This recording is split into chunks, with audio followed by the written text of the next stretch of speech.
দেখো এটা কি বলো তো, এটা কি হচ্ছে বলতে পারবে কেউ? এখন সিজন চলে এসছে, দেখো এটা কি, এই দেখো কত খাটনি করে কাজ করছে দেখো, আর আমি বসে বসে দেখছি কিভাবে করছে। এটা এই দেখো, এগুলো কি, এটা হচ্ছে তাল।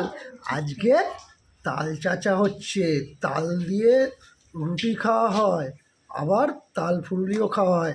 তোমাদের তাল রুটি ভাল লাগে না এমনি তাল চিনি দিয়ে খেতে ইচ্ছা করে? অবভিয়াসলি চেয়েছে চাচার পর, আর না তাল ফুরলি, কোনটা খেতে ভালো লাগে কমেন্ট করে বলো। দেখো অনেক খাটনি করছে দেখেছো, আর তাল ফুরুলিও দেখাবো, ঠিক আছে? আমি তো তাল ফুরুলিটাই আমার ভাল লাগে, আমার এই চাচা ফাচা এই ইয়ে করতে ভাল লাগে না। বেশি কিছু বললেই আবার এক্ষুনি আমাকেই চাচতে হবে।